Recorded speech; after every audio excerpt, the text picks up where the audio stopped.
Good morning guys, mga Kia. Bibigay tayo ng tips na kung saan ay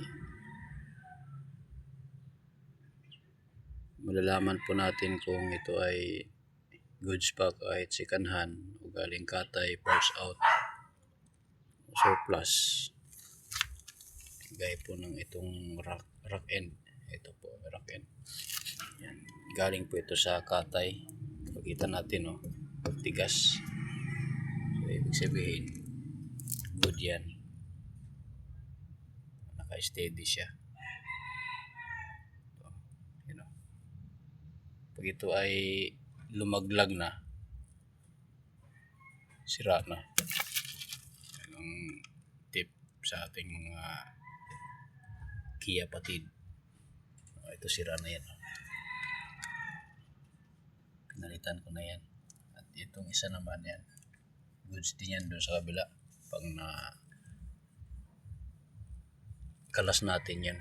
So yun o. Ito naman, laman din natin yan pag sira. O goods. Ito, palitin to kasi napakalambot yun o. Kahit klingkingan ko lang. Palitan natin to. Ito naman yung tie rod end. Dito yan. Tanggalin. You know. Yung kahit kalingkingan ko lang dapat hindi mo matutulak-tulak yan. Pag goods pa, kahit second hand. No, basta matigas. Ay goods ito rin. Sira din ito. Pati yung rubber. Ito pa. Sira na.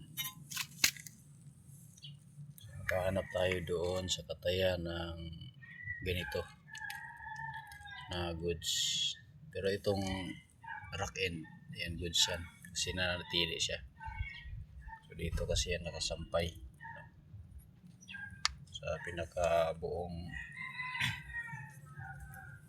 lagayan ng gulong.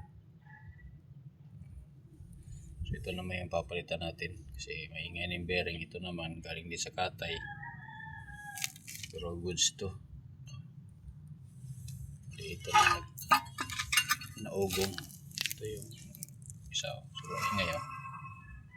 Ano? Pag inikot mo sobrang ingay. Ito.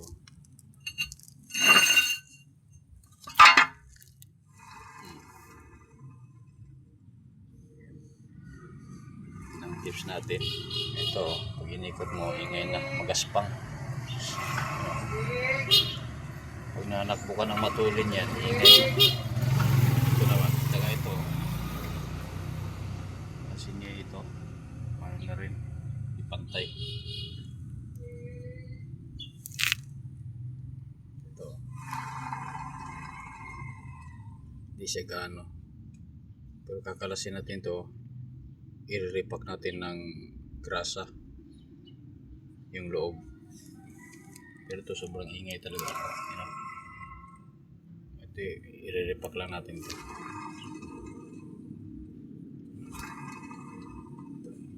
Yung kaingay mo.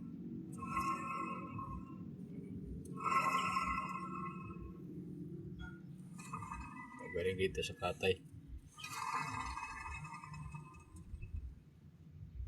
Siya gano'n pro goods. I-repack na lang natin yan. Lagyan natin ng high temp grease. High temp grease ang lalagay natin. Okay. Thank you. Thank you mga Kia Pride.